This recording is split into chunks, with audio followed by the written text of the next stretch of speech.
All right, so we haven't really talked about anything technical last time, so really nothing to recap. But normally I like to do some recap on the technical contents, but we'll do that maybe after we cover some stuff today.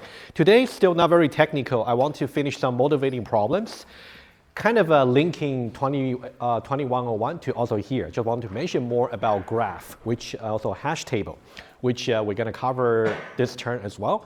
And then I want to also talk about a little bit about software modularity kind of design principle. I think it's definitely relevant to algorithm because whenever if you learn about algorithm, you have to implement it and make it work. If you want to make it work, you have to put it in the broader context of modularity, like a software design. So that's something I want to spend maybe just about one lecture just to talk about the ideas. And then we're going to move on to talking about asymptotic analysis, which you guys learned back in 2101. But I think it definitely doesn't hurt to brush up a little bit just to see the big O notation.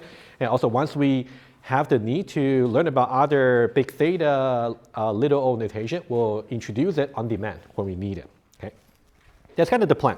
We may not cover everything today, but just that's kind of the plan, at least for this week. Okay. Very quick reminder. All right, so if you check the lecture site, just about the course syllabus, recording, and the notes, they have been posted. Let me just remind you one more time. May not bug you every time, but just let me mention one more time, okay? Just in case you don't know. If you go to the lecture site, and then you will see that from last time we got the notes here and also the recording. And for today, if you click on that, that's the clean version of the notes I'm going to use. For now, you see that we got 35 pages roughly there. I'm not going to cover all the 35 today. It's definitely more than enough for today. But I'll just put them there. But every time, if you check the link again, maybe right before the class, you will see the most up-to-date version. I may have to do a slight revision before each class. Anyway, so at least one version is there. Okay, and then you'll see that the slides about design by contract, modularity, ADTs, abstract data type is something I would like to talk about and also review. You heard about abstract data types back in 2101. Again, it's really important to review that concept just to see what's the broader context of algorithm. And then we're going to move on to asymptotic analysis. The most part is mainly about to review what we did in 2101, which is very foundational technique to apply in this course as well. We're going to do that. And then I also include at the end the constant increments or fixed increments versus doubling strategy. That's also something I would like to derive together with you. Maybe not today. Hopefully we can do maybe Wednesday, or maybe you can start you with maybe in the tutorial session on Friday. We'll see how the pace goes. It's definitely something I would like to do more like a complicated case study for the big O notation. Right? You definitely have to also review about arithmetic sequence summation and also geometrical sequence summation, right? Also something you learned in 2101. I also review them as well. Okay. So these are all the good stuff that we should still apply in this course. All right, so that's about the lecture site. Okay, good. Okay, okay, one more thing just to mention. I made the E-class announcement for last Friday. Last Friday was kind of exceptional because we haven't really covered anything before last Friday. So that's why I kind of make it self-guided. I think for this Friday, for sure, I will be there. I will encourage you to come. Since in the tutorial, I kind of assigned to you about 2D arrays. If you haven't learned about it before, or maybe it's been a long time, so please study the tutorial videos there. It's very passive exercise, just to study the videos, take some notes, and reproduce the code just to get yourself familiar about the syntax. So when we later cover the implementation strategy for graph, which we'll do, definitely before the reading week, I want to properly give you all the information so you can also get ready for your test number 1 after the reading week. So tutorial week 1 about 2D arrays. And for this Friday, we can do some exercise about matrix manipulation using 2D array. That's something we can do some hands-on in the lecture. In the tutorial. And also we can do some asymptotic analysis exercise, which we may not be able to do today, also on Wednesday. All right, so that's kind of the plan for this week. All right, any questions? All right, if no, let's now move on. Okay, let me finish off about a general introduction. So what's this course about? Very similar. So we got to learn about data structure, especially we want to learn about the graph data structure, which is generalizing the tree data structure we learned. Basically, think about graph is the tree with the allowance of cycles. What a cycle is, that's something we have to define later. But we're going to learn about data structure. The framework is really the same. We're just extending about the stuff we are learning. Okay? So data structure is really a systematic way to organize and access data. Once we learn about graph, we'll see different ways to really implement the graph and also how you can systematically traverse the graph.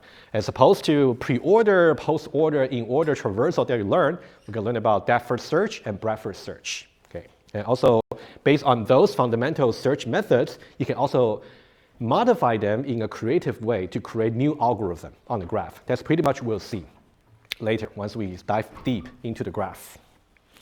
Okay, data structure, also we got different stuff here.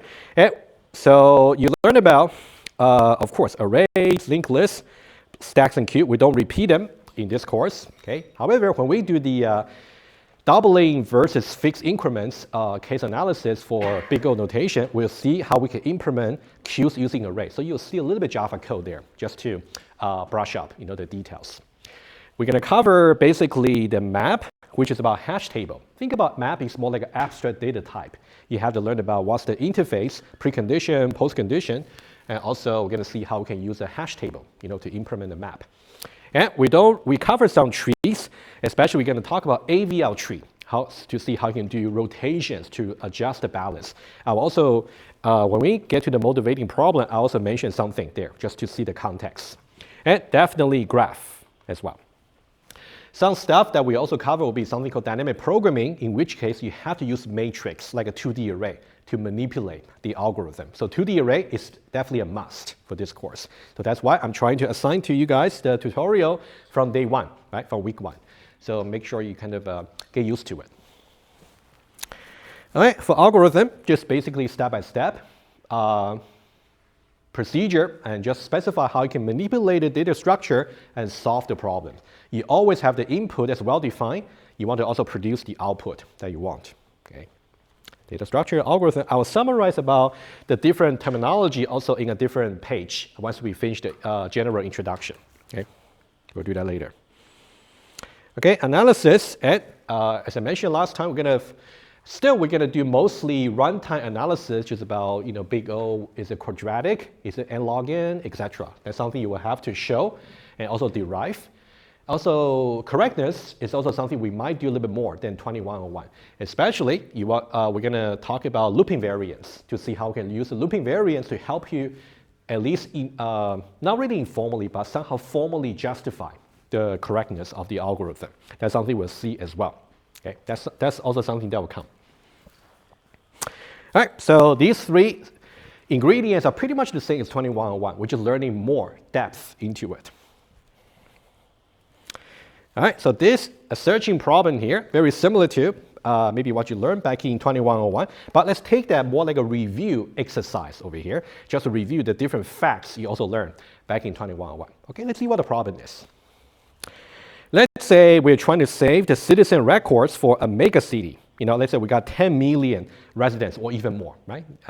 Cities like Beijing, Shanghai, London, New York, they definitely got more than 10 million people there. Okay, let's say you're doing that. So now, how fast can you locate a particular record? Even before we dive into the more details, let's say this is more like an interview problem. What would be the most efficient way for you to search through the database, presumably? Number one will be about running time. What's the best way? What's the most efficient way to do it? Number two, what data structure would you use?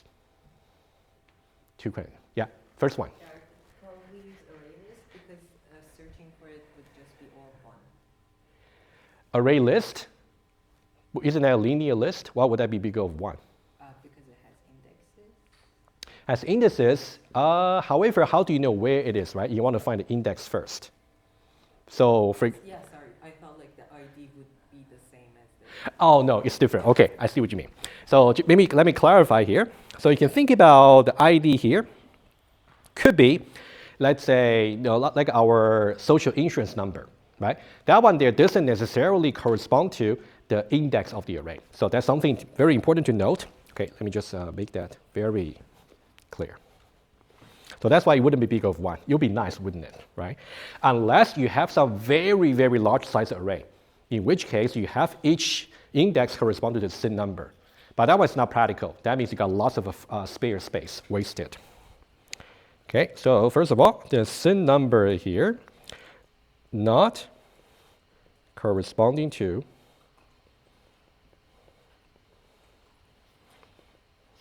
array indices.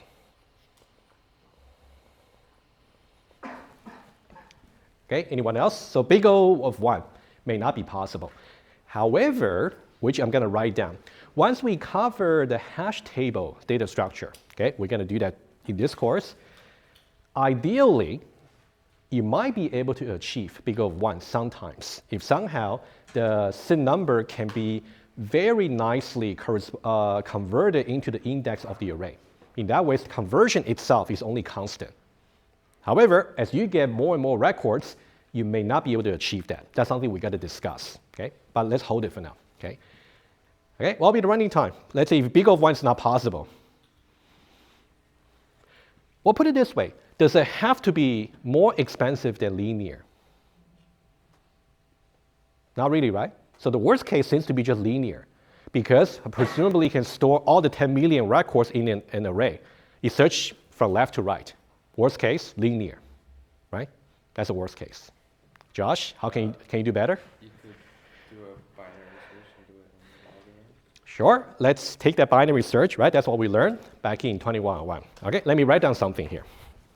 Okay, so again, I think that this will be a very nice general problem to really for you to consider, to review some facts from 2101. We can also look ahead with what we're going to learn in this course. I'll write down here.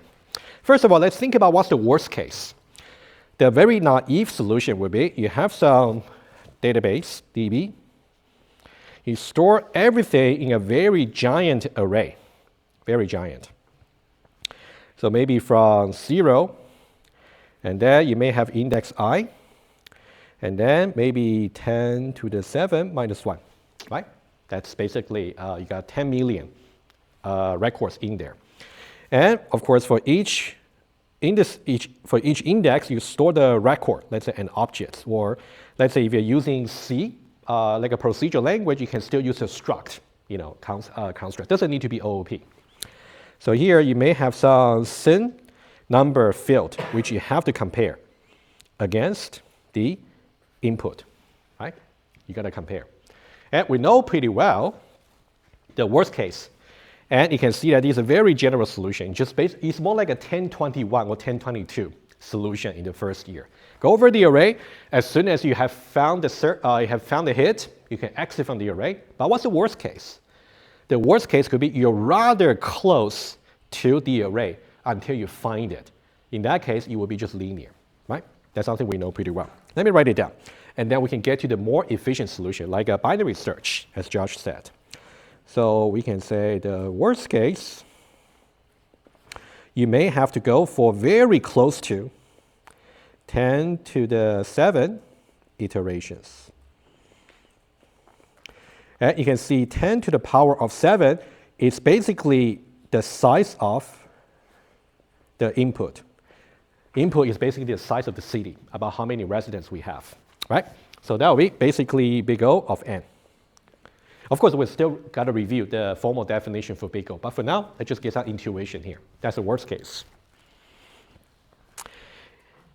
And Josh, question for you, right? You said you're going to do binary search, right? Binary search is more like an algorithm. Somehow you have to choose somehow in the middle, and then you got to go either left or right, right? How do you set up the data structure for binary search?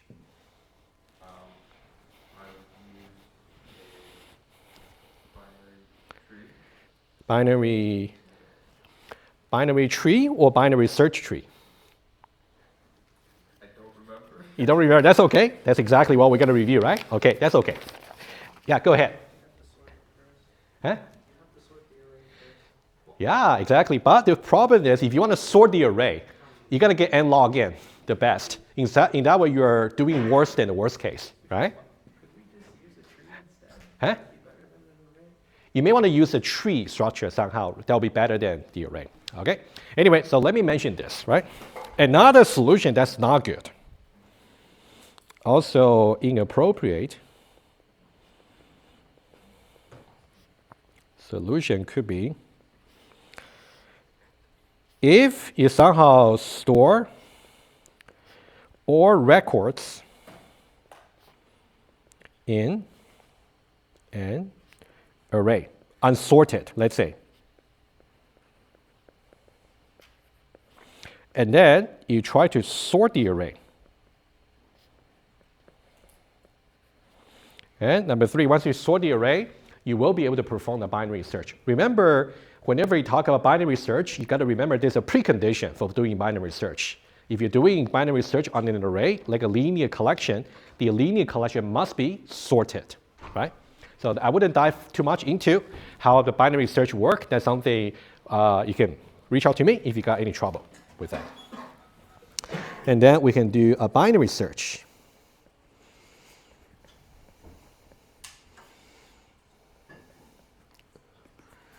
On the array. Right, so now let's say that's kind of conceptual sketch of the algorithm. All right, so now if you think about it, let's say this guy here, I agree. So assuming that the array is sorted, you definitely can do log n. Step number 3 is fine. The problem is step number 2 is going to cause you trouble. If you want to sort some linear collection, in the worst case, you're going to get big O of n log n. Or even n squared, let's say if you choose to use selection sort, right? So now if you compare, we don't even need to think about step number 1 just yet. So now if you see this and this, there's no way you can actually do something that's more efficient than linear. So that's not good, okay? Okay, so this is actually going to be less efficient than a linear search. This could be some kind of like a nice exam kind of type of question. So I don't necessarily give you the Java code. I might say this will be some proposed algorithm to really solve some searching problem. And I want you to criticize on that if that's a good algorithm in terms of the running time, right? That's kind of the analysis you want to do. All right, so that's inappropriate. What will be appropriate? Let me dive directly to the solution, okay? Appropriate. And the appropriate solution here is very important.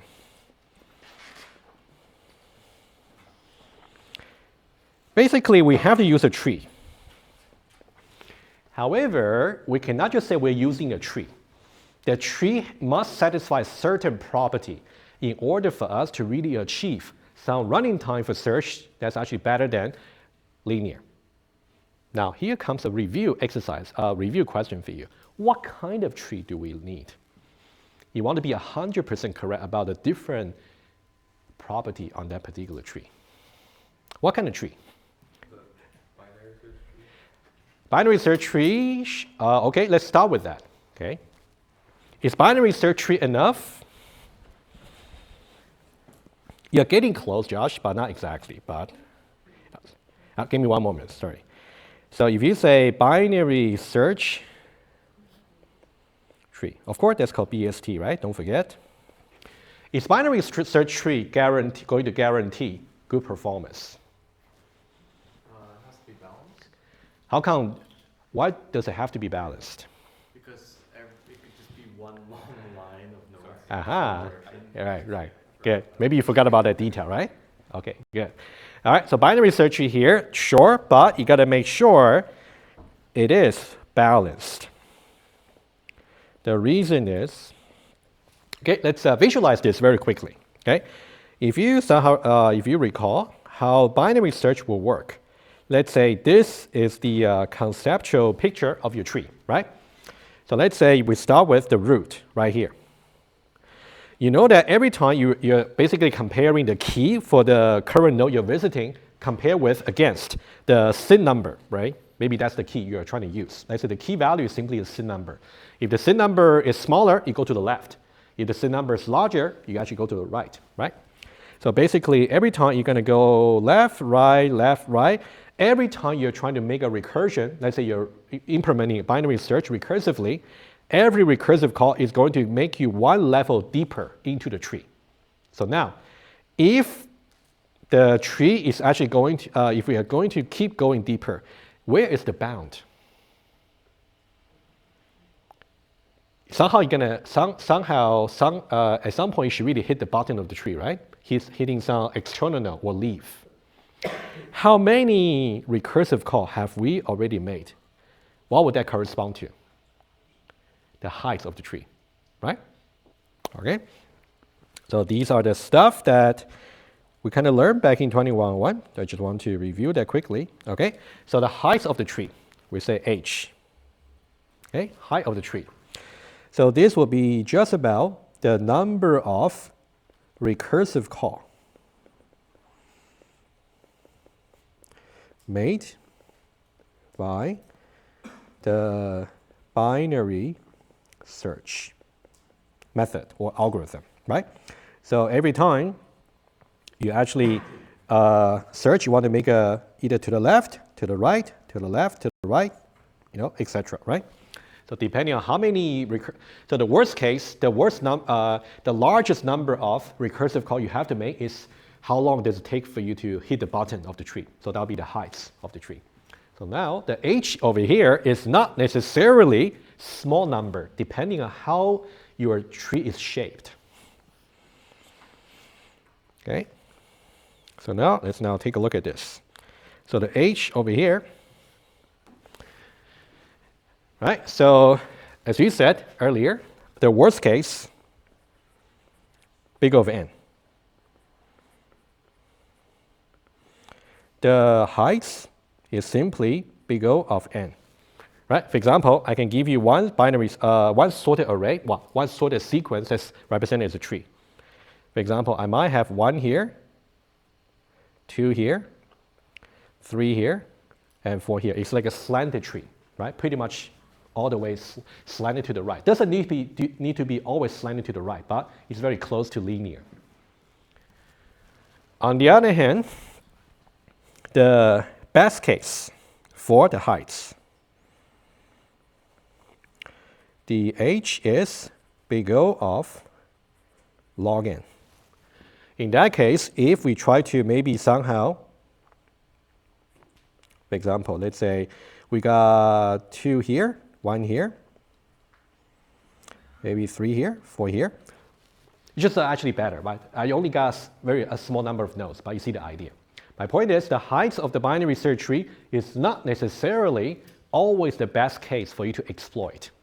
So the height of the binary search tree really impacts the performance of our binary search.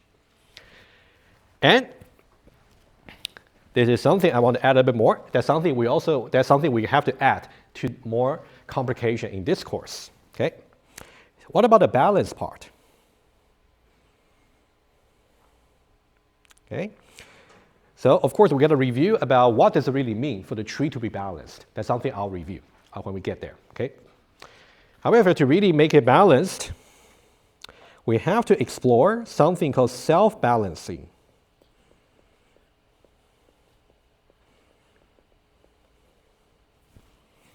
Search tree. Okay, self-balancing. And we cover in some way like a self-balancing tree if you took the 2101 with me. And we possibly might have to do this, review this as well. Since some of your fellow students may not have taken the course with me, I think it's good to also cover this in case you haven't learned it. We'll do the heap. And also, we're also going to do AVL tree.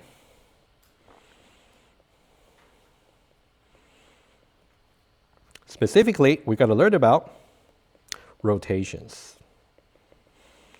Every time you want to do any insertion, deletion, insertion into the tree or deletion from the tree, you want to somehow rotate the tree in a way that's going to restore the balance. Okay? You want to make sure every operation you do on the binary search tree is not going to compromise its heights. That's something we want to do.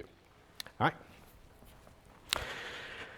All right, so the appropriate solution should be balanced binary search tree. That will give you log n, right? So that's kind of like a review question for us to just recall some details from 2101. Another thing I want to mention, also very quickly. Another solution is maybe a hash table. However, a hash table cannot guarantee, really. It really depends on what's the quality of your hashing function. Remember, last time we said the running time for your quicksort really depends on the quality of the pivot, right? If the pivot is very close to median, then it should be n log n for quicksort. Similar for hash table. Okay, I'm going to put it here. Hash table.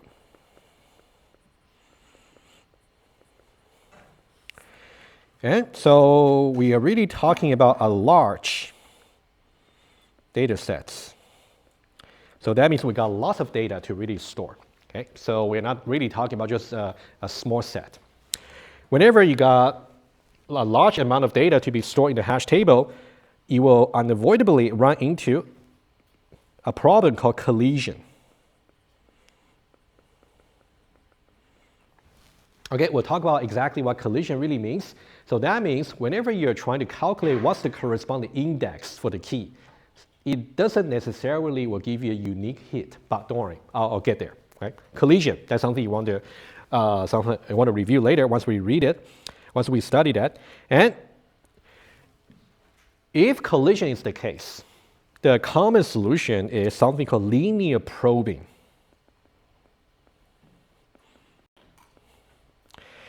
And the name itself tells you that I'm not getting something very efficient because I got something that's why it's called linear probing. So you can easily still get a linear performance for searching even though you got a hash table. But we're going to learn about exactly what's really the determining factor to determine the quality for the hash table. All right, so the collision and linear probing, that's something we'll get to once we study the hash table. Okay. All right, guys, any question about this exercise here? Yeah, go ahead. I understood about the searching algorithm, but like while storing the n elements in array, it will O n, and like if you store in tree, it will n log n. So you mean here? If you store the n elements in an array, Yes, that's correct. it will be better in array, but I think if you store in tree, it will be n log n, correct? So second step in general, right? So n here can be arbitrarily large. I'm just saying if you somehow store all the data into the array, but before you can do the binary search, you got to make sure the array is sorted. So before you can actually do step number 3, you have to invoke the sorting on step number 2, which itself is going to cost n log n.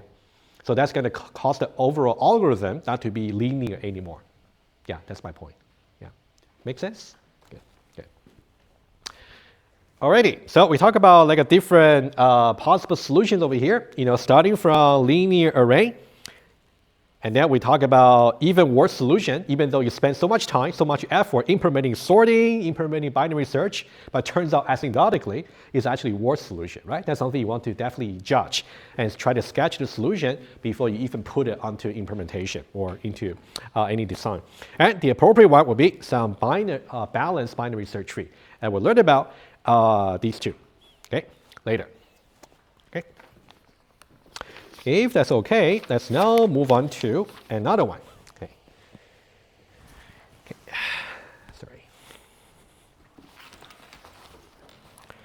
Sorry, let me just keep track of the time. I do want to make sure I give you guys enough break today. Okay, let me just see. So we started 4 p.m., so already 30 minutes. We should get 50 minutes roughly. There we go. Okay, good. That's good. Yeah, we'll take another 10 minutes and then we'll take a break. Okay, I want to make sure we can take a break halfway. Okay. All right, so that's the one. And then, of course, if you use a binary search tree, it turns out you'll be balanced binary search tree. The searching itself will be log n. So you can see only 24 iterations. Why 24? Because 2 to the power of 24 is exactly about 10 million. Okay, so that's kind of mathematical part. We also have to need you to recall, okay, for this course. Okay. All right, routing. Okay, so this is the example. I want to give you a little bit of intuition about graph. Of course, we'll make it more precise and also more tangible using Java once we get to the graph lecture. Not yet, okay, but just some idea. All right, so that's just a map. You may have seen that before, but let's now go over a little bit of sketching the idea. Okay, so here. Oh, sorry. Let me just see here. All right, so that's basically more like a airline itinerary, planning problem here, right? If let's say if you want to fly from a particular city to another one, you got different routes. And maybe when you got so many alternatives, you might have different criteria to decide which itinerary you want to choose. And so this can be formulated as more like a shortest path problem. Okay? Shortest path is also another important algorithm we have to learn, especially Dijkstra algorithm. That's something we'll learn as well once we get to the graph lecture. Okay? Let me just give you some quick notes, and that's something we have to elaborate a little bit later. Let's start from comparing tree and graph. So we talk about tree just in general. Right? We talk about tree like a general tree. That means a node may have arbitrary number of children. Okay? And whenever you talk about a tree, it definitely has a particular root. However, whenever you talk about a graph, you don't really have that explicit notion about a root. Not really. Sometimes you may have some start node for some particular application, but not always. So that's why it's already showing some difference. But the main thing we are allowing is really about one of them is about cycles. I'll visualize that in just one moment. Cycles not allowed. And for the graph over here, cycles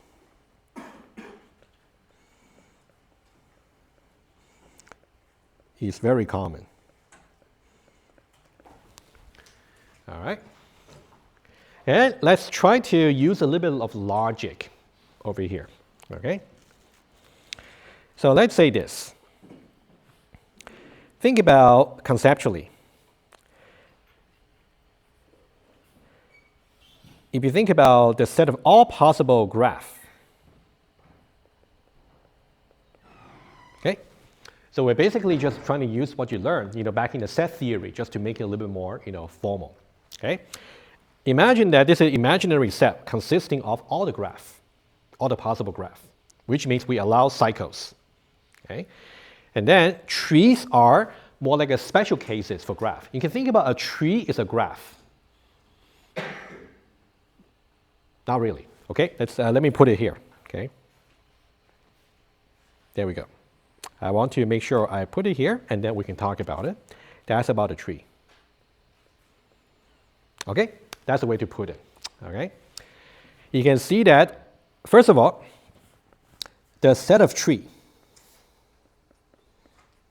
and also the set of graph. You can see that there is a proper subset notation. Okay, what does proper subset really mean? That means this set here is strictly smaller than this set over here. There is some graph right here that is not a tree. Okay, one example would be, let's say, one example could be a graph with a cycle. All right, but I'll show you what a cycle looks like. I just want to give you some quick intuition, and then we'll talk about it. All right, that's one way to actually put it. But of course, once you get a set kind of relation, you can also use some logical symbol. Right? I can also put it here. So being a tree means that it is a graph. However, being a graph does not necessarily imply it is a tree. All right? Let me see that again. If I know that I have a tree, of course I have a graph at the same time. A tree is just a graph.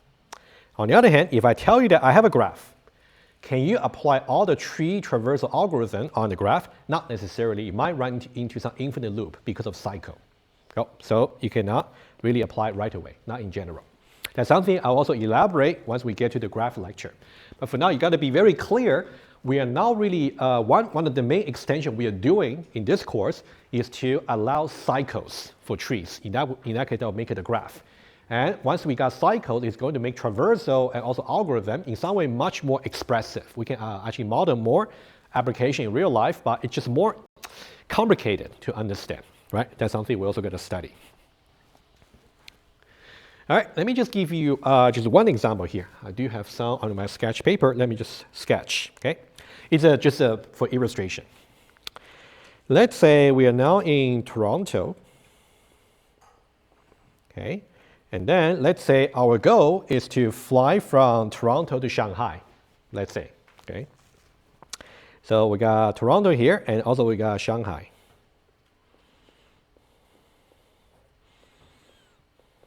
Okay, of course, you do have some direct flights. Okay, you definitely can fly this way here. However, there might be different companies that there might be different airlines, or even the same airline, they might offer different options, right? So it depends on what's the criteria. But let me just draw some graph here, okay? So let's say we got Toronto. And also, it's actually both ways, right? Usually, if the direction is actually if it's bidirectional, like this, right? You can see we're going to go from Toronto to Shanghai, Shanghai back to Toronto. You also don't put the arrows, just make it easier to read, okay? So I simply will get rid of this one here and this one here. So if I simply got like this, I mean, I can go either way, okay? That's a convention, visually. Okay, let's say Toronto, Shanghai, and also we got, let's put more here. Also we got, let's say we got London in the UK, not Ontario, okay? And also we got Paris. Also we got Madrid in Spain. Okay, so let's say Toronto to London, London to Paris, and also Toronto to Madrid. And also we got from London to Madrid. Okay, something like that. And then we got also Paris to Toronto. As soon as I have this, you can see it's not a tree really, right? This, first of all, there's no root, not really. We didn't say Toronto is the root of the tree. Also, we got a cycle. We can go from Toronto, London, London to Paris, Paris back to Toronto, right? It's a cycle. Or we can go from Toronto to London, London to Madrid, and then Madrid to Toronto, right? It's a cycle, right? We'll see more complicated graph later, but this one just the first example. And then for Toronto, we can also go from there. Okay, let me just complete that. Vancouver. And then let's say one more, Seattle. And also from Seattle, we also got Shanghai. Okay.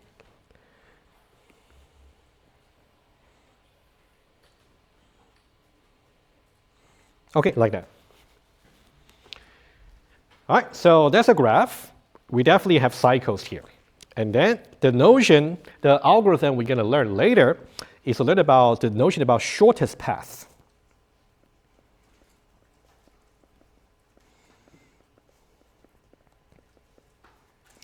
And I put the shortest over here in the quote, just for us to get some flavor about what do you really mean by shortest path. Let's say the shortest path could be the minimum number of transitions possible, right? In that regard, what will be the best way to fly from Toronto to Shanghai? Direct flight, right? That's obvious, right? Okay. So criteria number one could be minimum number of transitions. Okay. In that case, you just want to go to Toronto to Shanghai directly. Another one would be more interesting. It could be that somehow maybe if you fly the direct flight, it's very expensive. But if you split that into different routes, maybe you will take maybe EasyJet from Toronto to London, and then from London to Madrid, and then from Madrid to Shanghai, for example. That might be cheaper, depending on what airline you're choosing. I'm pretty sure if you travel often, you know what I mean, right? So maybe criteria number two could be about the cost, okay? Criteria number 2 could be the minimum cost. And in real life, if you're willing to actually trading time for cost, right? In that way, you can take more transitions. You might just get a cheaper deal, right? It's also possible, right? In this case, we're going to introduce a notion about weight. Okay, so I'll put a star here. So that means we're going to amend the graph edges. And of course, edges simply means the different line, right? Edge here, edge here, edge here. We're gonna amend every edge with certain weights about how much it costs to fly from one city into another. Right? Let's say, for example, I wouldn't put any concrete number here. I'll just put some symbol so you will know. Okay? Let's say from Toronto. Okay, let's see it. Let's say from Toronto to Shanghai. Okay, this one maybe the cost is maybe X. It may not be surprising that this might be the most expensive one because it's direct flight.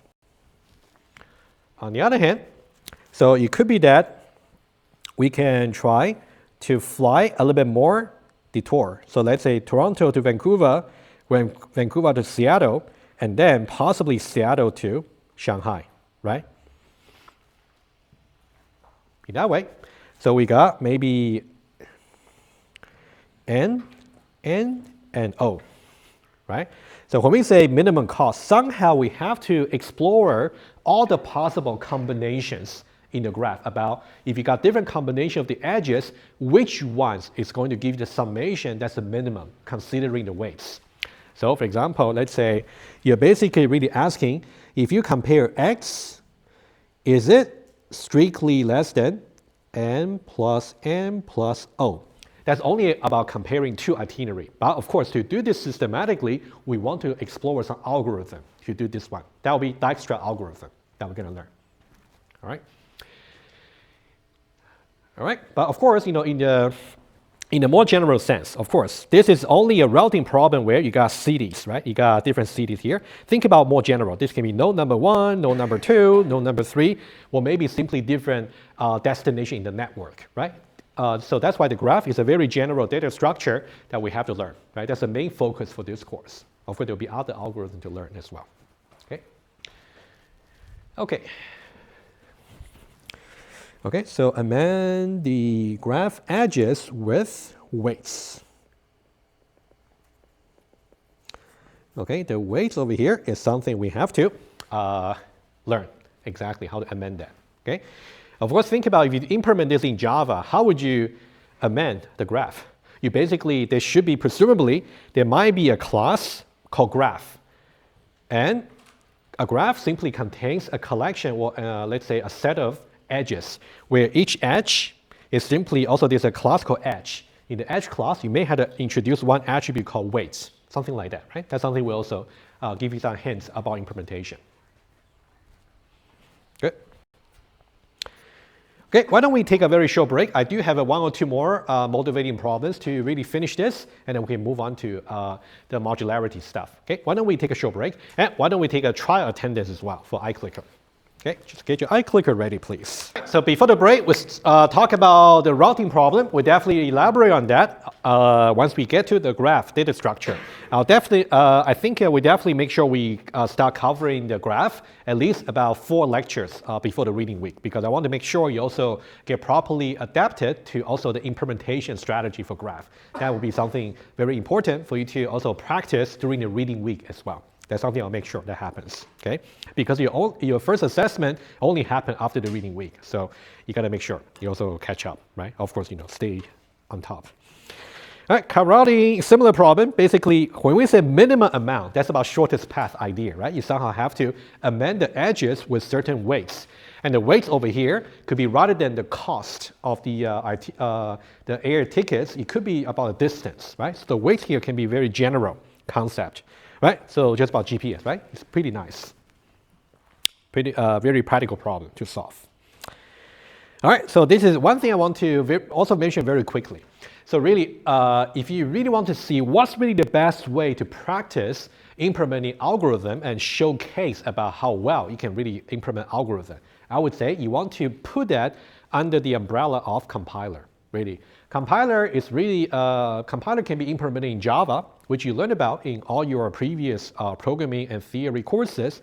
And once you know how to implement the general compiler skeleton, you will be able to actually solve many interesting problems also by implementing algorithm that you design on your own. Okay, and for this one here, I wouldn't spend too much time. I just want to give you some idea very quickly. Okay, so let's see here. Oh, actually, okay. Let me go directly to the problem itself very quickly.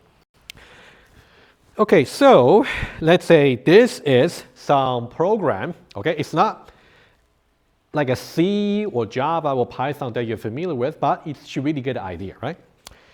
The idea would be we're going to assign some value to variable B, assign some value to variable C, assign some value to variable A. And then we're going to run the loop. Okay, across, let's say it's a keyword like a for loop. We have the dummy variable like a loop counter I. I is going to run from 1 to n, right?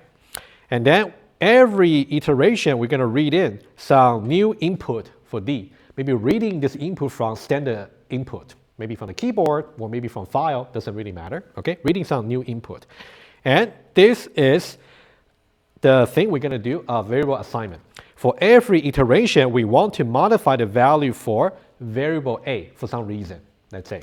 And that's the expression that we say we want to compute. Okay, like that. Okay, let's say that's an input program. Okay, compiler basically is just another program which is going to take your input program here, and one standard thing you will try to do is to optimize the program to make it more efficient. Okay, can you see any scope of improvement for this program here? Maybe similar. Go ahead. Yeah. Yeah, exactly, right? So, okay, for those of you who might be interested, you can definitely take more time beyond the class. Okay, I'll just give you the answer right away, okay? It's really something that you don't really have to inspect manually. That's something compilers somehow can look at the program structure, identify the pattern for optimization. Of course, that's beyond the scope for this class. I just want to give you the bigger picture, okay? So we say that this expression over here is really the same value, okay? We say that this value here stays constant. Another way to say that it stays invariance. It doesn't change between iterations. Okay, iterations. However, we are saying that every time for every iteration, let's say you got a large number of iterations, you have to recalculate what's the value for 2 times B times C before you can actually assign that value to A, right? So that's kind of inefficient, okay? Eventually, what we want to get is a program that looks like this. We try to calculate 2 times B times C outside the loop. And then we store that value in here, so we calculate the expression only once. And then use it right here, okay? So the program basically is behaving just the same. We're still actually trying to modify A the same way as before. It's just that now the performance internally about how we kind of store things into the memory is just going to be more efficient, okay?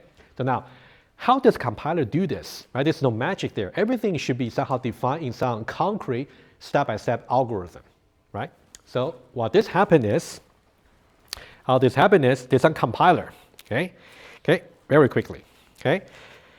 So the input program here somehow will have to be turned into a tree. And the tree is what you learned back in 2101. Exactly how this can be turned into a tree, again, completely optional. If you're ever interested in learning about how you can go from one particular programming language, which you can design on your own, into a so-called abstract syntax tree, like a tree, you can implement a compiler, okay? That's really something I would encourage you guys. Maybe that can be a side project you can look into. Maybe you can look into the tutorial I can mention to you on day 1.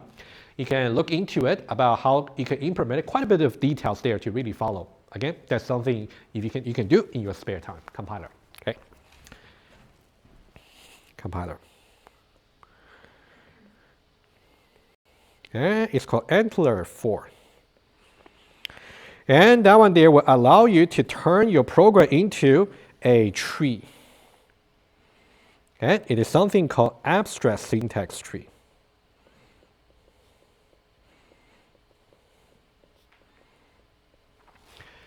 And here, you're going to apply what you're very good at from 2101, which is about taking a tree, you want to analyze some structure of it, and then we'll turn that into another tree. And most likely, the way you turn from here to here will be implemented recursively, because the tree is recursive, right? Okay, so we call that transformation. And just for your knowledge, usually when we say transformation over here, we say that, I'll write it down and I'll explain, give you some idea. Okay? It's called semantics preserving.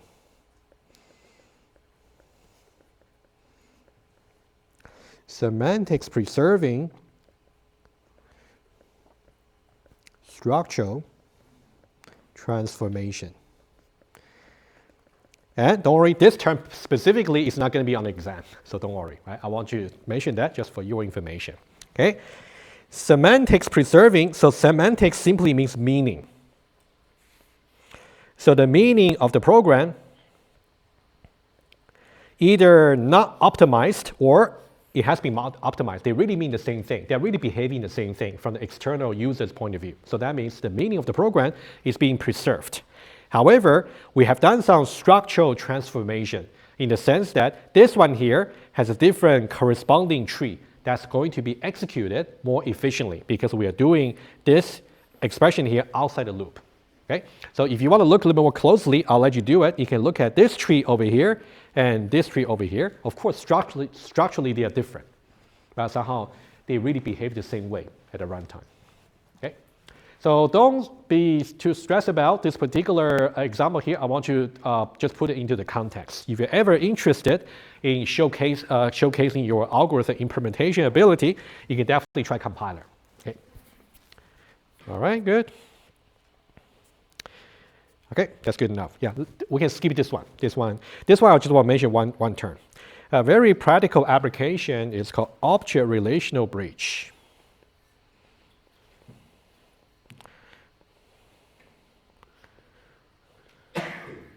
And for those of you who might be taking 3421, or you took it already, or you plan to take it, so it's a very common problem there to really try to translate automatically from Java-like language into SQL database code, object relational bridge, right? It's a very common problem to solve, right?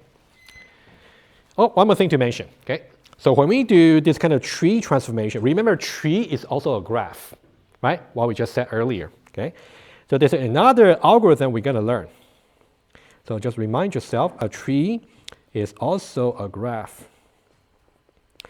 What's very common when you are trying to implement a compiler is to somehow analyze the dependency between the variables. That's something I'll show you exactly what dependency really means. Okay? So there is another sorting. Okay, that may be a common misunderstanding, right? We talk about insertion sort, deletion, insertion sort, selection sort, heap sort, right? There's another sort you'll learn in this course. Okay, I'll mention that. It's called topological sort.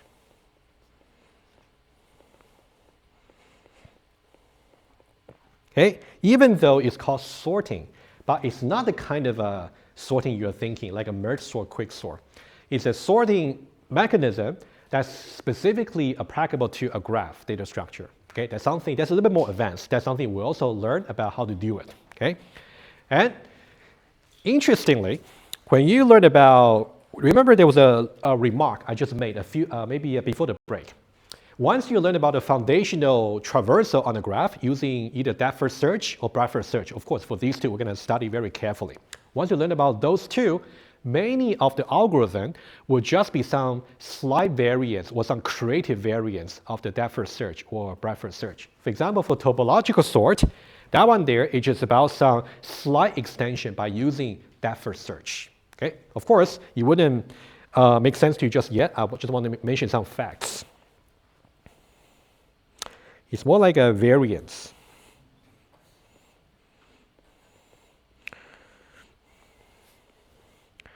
Of depth first search.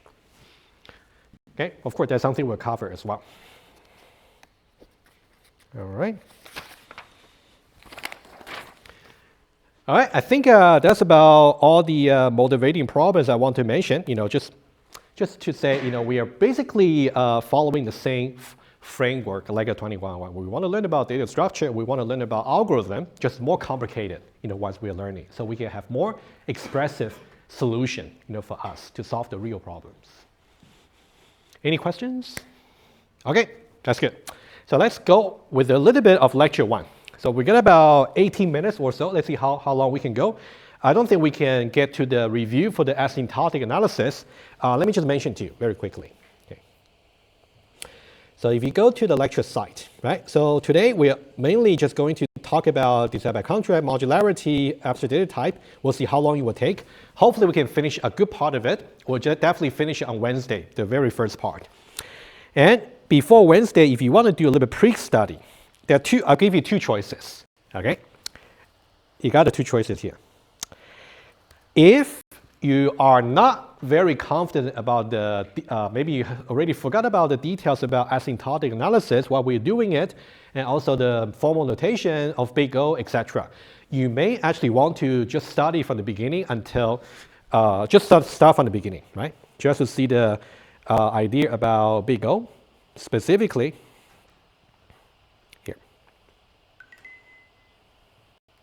Okay, specifically slide 18, 19, and 20 onwards, right, about the example. You may want to review some definition and some simple exercises. We may not solve all the exercises in lecture on Wednesday. Anything I cannot really manage to do it, we can do a little bit in the tutorial. Okay, we can do that. Option 2, if you are so confident with the basic big O, why don't you move on to some more advanced case study? You can jump directly to slide 29, okay? So this one here is really trying to show you some Java code about how we can implement something called a dynamic array. Dynamic array is simply an array that's actually going to grow dynamically. Okay, so you can look at the Java code, and then we kind of show to you about 2 different strategies about expanding the array dynamically, either fixed constant or maybe some doubling, okay? So you can take a look at the sketch of the solution over here. For example, that one is about this. Okay, let me see. So this is one strategy here, and this is just another strategy. Look at these 2 strategies. If you only by looking at the code, can you somehow figure out the running time? That might be some little exercise for you. Of course, we're going to talk about them as well in class. Maybe, hopefully Wednesday. If no, we can do a little bit in tutorial and also next week. Okay, doubling. All right, but for today, let's do a little bit of modularity, software stuff. All right, let me just close this. So we are now done with this. Awesome. Okay, design by contract, modularity, and abstract data type. Just set a general context for algorithm to make something tangible and make something work, something useful. So we're going to learn about design by contracts. Okay, and also modularity. Modularity simply means you don't really want to put everything into a single so-called Superman class. You want to split the different responsibility into different classes, right? Talk about modularity for you to get some idea, and also abstract data types. Okay, that's also very important. Okay, so graph is an abstract data type, stack is an abstract data type, etc. All right, so let's now have some terminology here. Let me go over a little bit of slide bullet point here, and then I will summarize some terms for you. Okay. If you want to talk about design by contract, since we talk about design analysis of algorithm, right? So you want to talk about design. So design by contracts. In some way, design by contract is a way for you to think about what's the benefits and what's the obligation between the 2 parties whenever you talk about design. So basically, the 2 parties will be, whenever you talk about design, we're basically signing a contract between 2 parties. One party will be the clients, the other party will be the supplier, client and supplier, okay? Most likely, it will be the supplier, Because let's say in the exam, if you're asked to implement some algorithm or design some algorithm, you will be the supplier for the algorithm. But sometimes you might be questioned about, I give you some algorithm as a supplier. I want you to criticize on that. In that way, you might be wearing more like a client's hat to criticize it, right? So you want to understand both. Okay, quickly, let's see. Okay, a supplier simply implements or provides a service. Back in 2030, okay, maybe your instructor, if that was not me, right? So maybe they mentioned about caller and callee.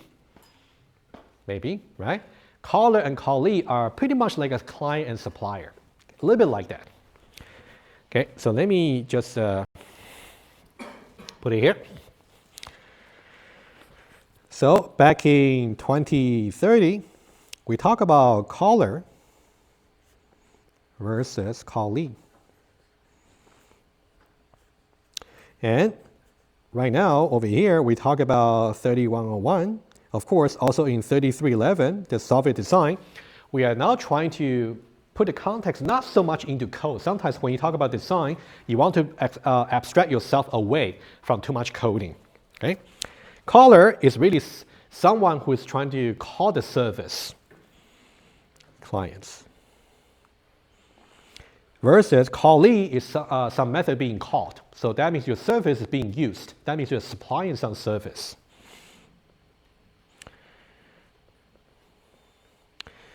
All right, so caller and clients, also callee and supplier, okay? Okay, I think in the general context, we might just say client and supplier, all right? So that'll be a little bit more intuitive.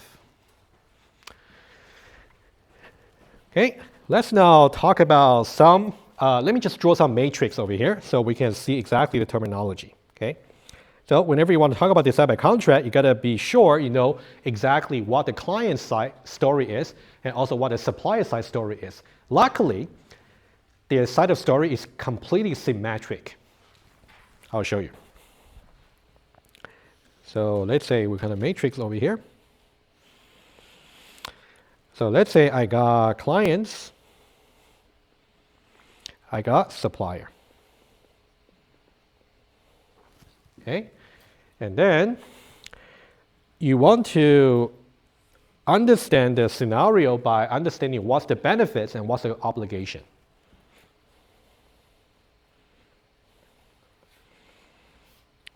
Obligation.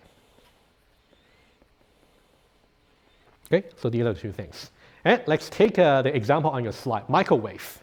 Okay, so let's say, for example, the client over here could be some microwave user.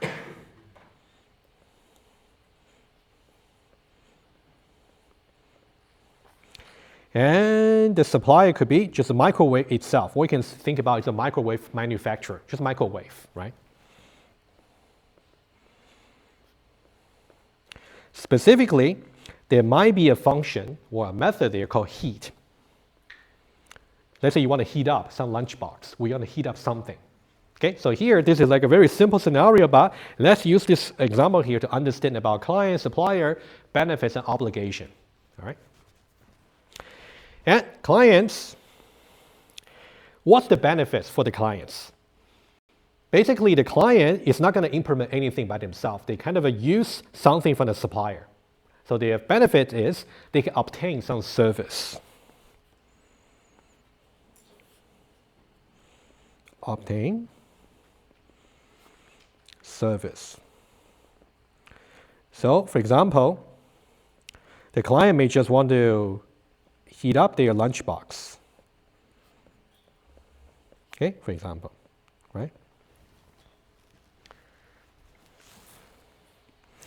And if you got benefit, that means you got obligation.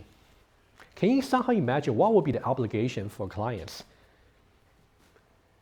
You got to follow instruction. Exactly right. Yeah, exactly. Okay, and then I'll also tell you what this really implies for our point of view for implementation or for coding. Of course, they have to follow instruction.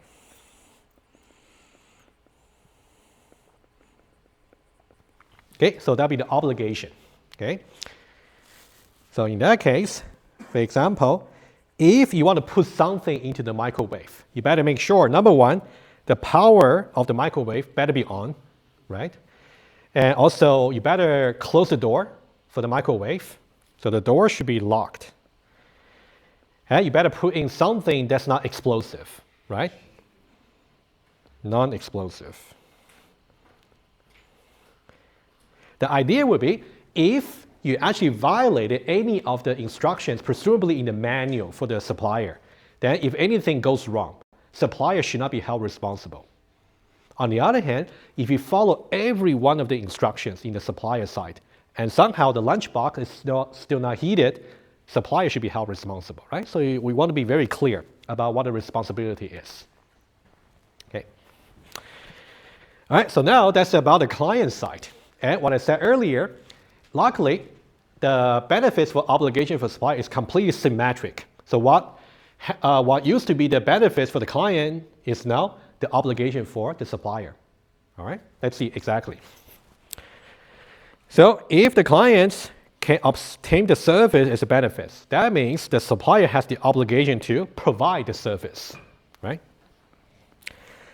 And they have to provide the service.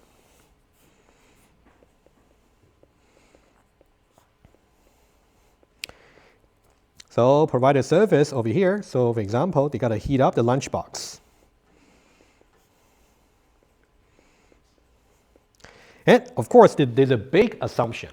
Okay, for the supplier to really satisfy their obligation, they got to make sure the clients also satisfy the obligation. Okay. Given that instructions followed. Okay, that's a very important assumption. Okay.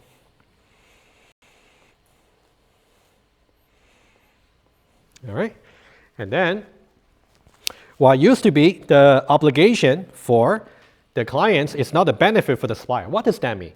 That means the supplier can make certain assumptions. For example, the supplier doesn't need to create certain microwave which can be working even without being power on.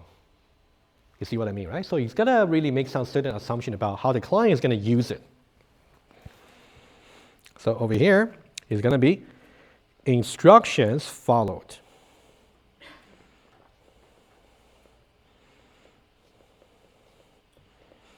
So that means, for example, no need to create a magical microwave to work without the power being on. Okay, for example, right? So this matrix here is very important because I'm just using the microwave as an example. Why don't we try right away some example that you might be also familiar with as well. Okay, we'll try that right away. Okay, the matrix.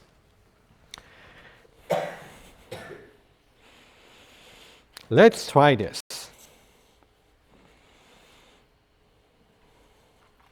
Let's now do a little bit of binary search, okay, which we did, before the break. Binary search, okay.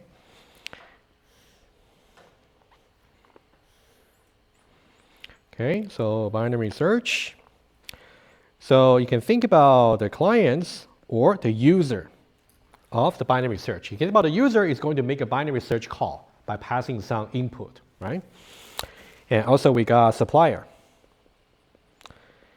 Or supplier could be maybe the implementer, right? But I think we should really stick to the term about client and supplier. That's a more general term whenever you talk about design by contracts. Okay, let's finish this matrix over here. I think we'll see. We've got about 5 minutes. Let's see how much we can go. Design by contract will take a little bit more time. But once we go over this matrix today, we just need to go over some Java example, and then I'll go over some slides. Then we can finish the modularity lecture pretty quickly. We can definitely get to the big O kind of stuff on Wednesday. Okay, so here we got benefits and obligation. Josh, I'll give you a chance to revenge. Good. Let's say you're the user, the clients of the binary search. What's your benefits? Presumably, like good runtime. Good runtime, or at least you can find the stuff when it really exists, right? About correctness. Oh, yeah. Yeah, exactly, right? Good, good. Yeah, of course, it also depends on what you really mean by good service, right? Maybe good runtime, maybe good, yeah. Okay, so here benefits could be, let's say, find the item quickly.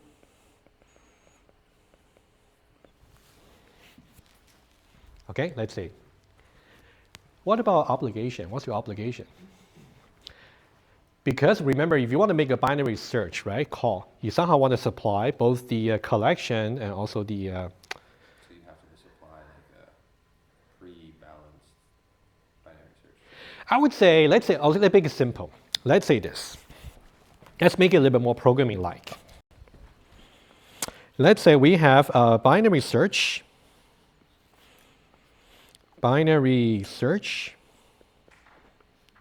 And then let's say we have some integer array input. And also we have some integer, the key, k. Okay, so for you as a client, you have to pass these two as the input, right? Of course, behind the scene, the supplier is going to implement whatever magic they have. So what's your obligation then?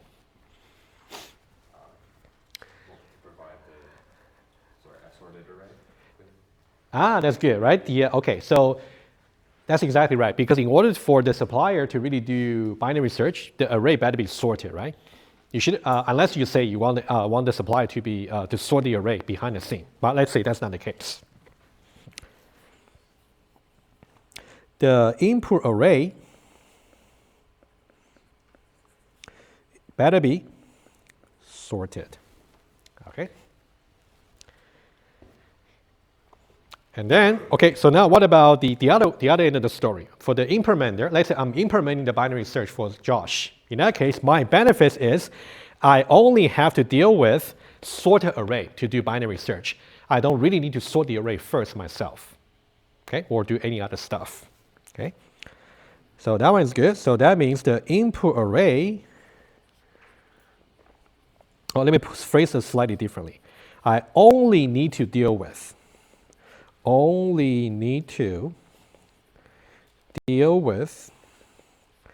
sorted array. But my obligation is you better work, right? It's got to be maybe go through some JUnit testing, which you guys are very familiar from 2101, and also got to make sure I really terminate recursion properly, right? And then I got to make sure the recursive implementation is done correctly.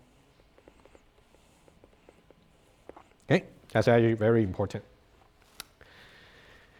All right, so I just want to take 1 more minute, less than 1 more minute, Okay, now I want you guys to really take a quick look at this code fragment here. Okay, I will continue with this maybe on Wednesday. Okay. So this one, we basically just go back to the microwave example. I just want to introduce a little bit more terminology, okay? So now here's a question for you. I'm going to post the question here right away, okay? You can think about this one here, microwave user is the clients, okay? Bear with me, just 1 minute. This is the clients, and microwave is the supplier. And we said before, the contracts is really being specified right here about benefits obligation, okay? So now the question for you is the contracts between the microwave and microwave user honored? What is it violated? Has it got any potential to be violated? Okay, there's a question we're going to pick up from Wednesday, but think about it. It should be quite easy for you to go over. All right, thank you. I'll see you on Wednesday.